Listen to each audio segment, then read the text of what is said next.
This channel does not promote any violent, harmful, or illegal activities. All content provided by this channel is meant for an educational purpose only. আপনাদের দেখাচ্ছিলাম সরাসরি মুখ্যমন্ত্রী মমতা বন্দ্যোপাধ্যায় তিনি vote প্রচারে অসমে সেখানে তিনি বক্তব্য রাখছিলেন মঞ্চ থেকে। অন্যদিকে আবারও বোমাবাজির খবর পাওয়া গিয়েছে। এবার বোমাবাজিতে উত্তপ্ত শামশেরগঞ্জ, উত্তেজনা ছড়িয়েছে শামশেরগঞ্জ ব্লকের বলা ভালো 3 পাকুড়িয়া অঞ্চলের গোবিন্দপুর এলাকায়। বোমায় আহত 2 জন, এখনো তাই জানা যাচ্ছে। স্থানীয় সূত্রে খবর পাচ্ছি আমরা, স্বামী স্ত্রীর মধ্যে গন্ডগোলকে কেন্দ্র করে 2 পরিবারের মধ্যে বিবাদ, বোমাবাজি হয় বলে অভিযোগ। আমার সহকর্মী কৌশিক এই মুহূর্তে আমার সঙ্গে রয়েছেন। কৌশিক, 2 পরিবারের মধ্যে যদি বিবাদ হয় সেখানেও বোমা ছোড়াছুড়ি, বড় অবাক লাগছে শুনতে। এক্স্যাক্টলি কি ঘটেছে? দেখো, স্বামী স্ত্রীর মধ্যে একটা বিবাদ ছিল, সেই বিবাদের জেরে কিন্তু এরকম ঘটনা ঘটেছে। তবে মুর্শিদাবাদে কিন্তু বোমা এটা একটু মুর্শিদাবাদে খোলামকুচি যদি বলা যায় তাহলে খোলামকুচি ঘটনা হয়ে দাঁড়িয়ে মুড়ি মুড়কির মতো কথায় কথায় বোমা পড়ার মতো ঘটনা হয়ে যাচ্ছে।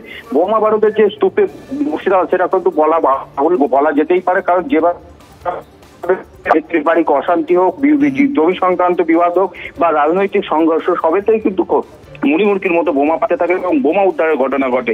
গতকাল কিন্তু মুর্শিদাবাদের 2টি জায়গায় বোমা বিস্ফোরণের মতো ঘটনা, বোমাবাজির ঘটনা ঘটেছিল 5টি জায়গা থেকে। একদমই তাই। এবং বিশেষ করে এই ভোটের মুখে এত বোমা কোথা থেকে আসছে এ প্রশ্নের উত্তর কিন্তু এখনো মেলেনি। তার কারণ পঞ্চায়েত নির্বাচনের সময় আমরা দেখেছি মুড়ি মুড়কির মতন বোমা, সেই ট্রেন্ড এখনো চলছে। সামনে আর 2 দিন বাকি রয়েছে, আর মাত্র মাঝে আর 1 দিন বাকি রয়েছে। তার আগে যে কোনো জায়গা থেকে এই ধরনের বোমা উদ্ধার, বোমা ছোড়াছুড়ি নিঃসন্দেহে সেই প্রশ্ন আরো সুদৃঢ় করেছে। কিছু বক্তব্য আছে, আপনাদের শোনাবো। আর চলে এলো বম ফুটাইতে, আমার ছতে বম ফুটাইলে, কতটাতে ফুটাইলে, আমার জানলার মুখে, আমার দুয়ারে, আর কানে ঝাঁপ লাগে। কারা? হ্যাঁ, ওই অন্য পার্টি। কি নাম? যারা কাজ করছে। কি নাম? আর কে ছিল?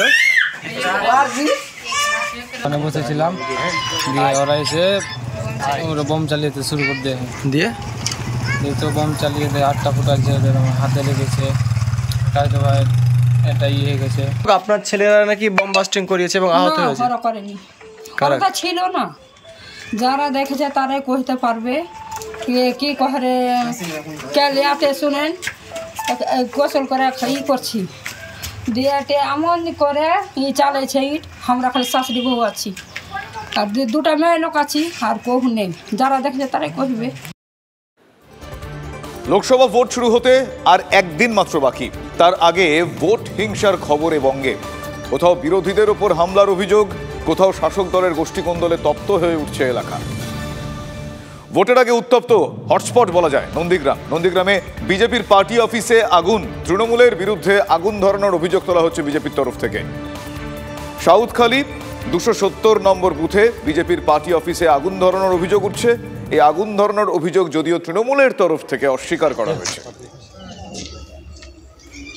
এখানে বিজেপি পার্টি অফিস ছিল, এই সকালে খবর পেলাম যে রাত্রে, গতদিন রাত্রে কে পুড়িয়ে দিয়েছে।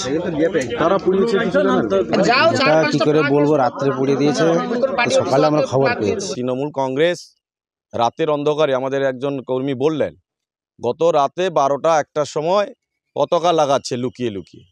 এদের ক্ষমতা নেই, তাই রাতের অন্ধকারে আমাদের 270 নম্বর বুথে আমাদের একটা কার্যালয় এখানেই ছিল, আপনারা দেখেছেন যে এখানে রাতের অন্ধকারে ওরা আগুন লাগিয়ে দিচ্ছে। এটা একটা সন্ত্রাস সৃষ্টি করার একটা অংশ, যেখানে নন্দীগ্রামে তৃণমূল কংগ্রেস এই পঞ্চায়েত নির্বাচনে পরাস্ত হয়েছে এবং এই লোকসভা নির্বাচনে 0 হয়ে যাবে।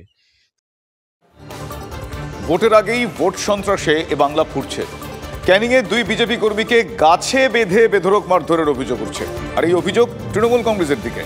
আক্রান্তদের দেখতে হাসপাতালে যান জয়নগরের বিজেপি প্রার্থী অশোক কান্ডারি।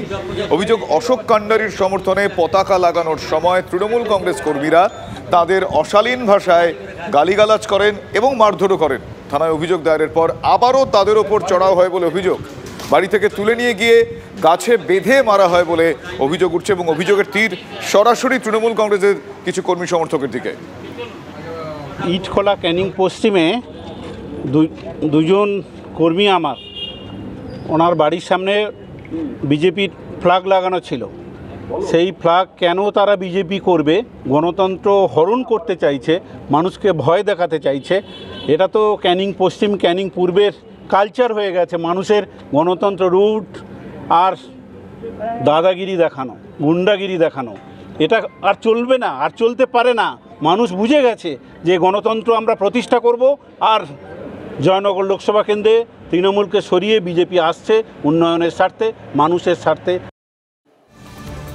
পাশাপাশি ভোটের আগে বেশ কিছু রহস্যজনক ঘটনাও ঘটছে, এরকমই বেশ কিছু রহস্যময় পোস্টার পাওয়া গিয়েছে। হ্যাঁ, সল্টলেক চত্বরে, সল্টলেকের আনাচে কানাচে বেশ কিছু জায়গায় এই পোস্টার দেখা গিয়েছে এবং সেই পোস্টারে কি লেখা আছে?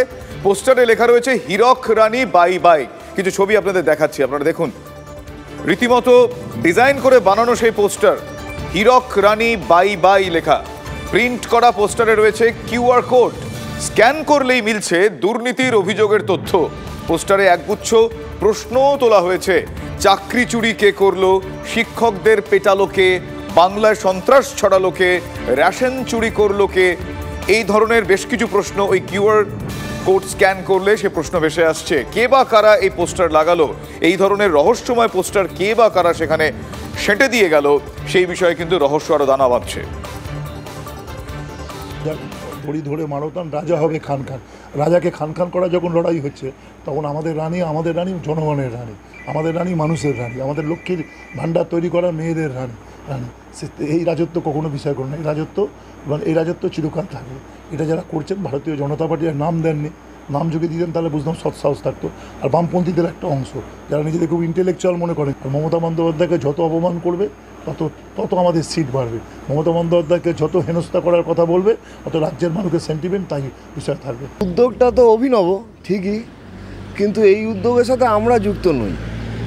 এই জন্য যুক্ত নই, যেরকম হীরক রানীর দুর্নীতি রয়েছে ঠিক একইভাবে দেশে হীরক রাজা যিনি আছেন সাদা দাড়ি, তারও দুর্নীতি আছে। তাহলে আমরা যদি এই কাজ করতাম তাহলে একদিকে হীরক রানীর দুর্নীতিরও কথা বলতাম, আর একই সঙ্গে হীরক রাজা সাদা দাড়ি তার দুর্নীতির কথাও বলতাম।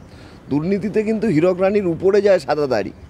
সুতরাং এটা যারা করেছে তারা এক পক্ষ দেখাতে চাইছে, দুপক্ষ দেখাতে চাইছে না। আজকে এই ধরনের ক্যাম্পেন হীরক রানী বাই বাই, এই ধরনের যে বক্তব্য হাজির করা হচ্ছে, এটা নো ভোট টু বিজেপির আরেকটা সংস্করণ, অর্থাৎ নো ভোট টু টিএমসি।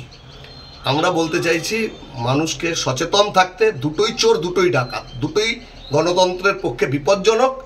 দুজনের হাতেই দেশের মানুষ, রাজ্যের মানুষ সর্বশান্ত হচ্ছেন। কাজেই হীরকের রাজা, হীরকের রানী দুজনকেই বাই বাই জানানোটাই আজকের দিনে মানুষের সবথেকে বড় কর্তব্য।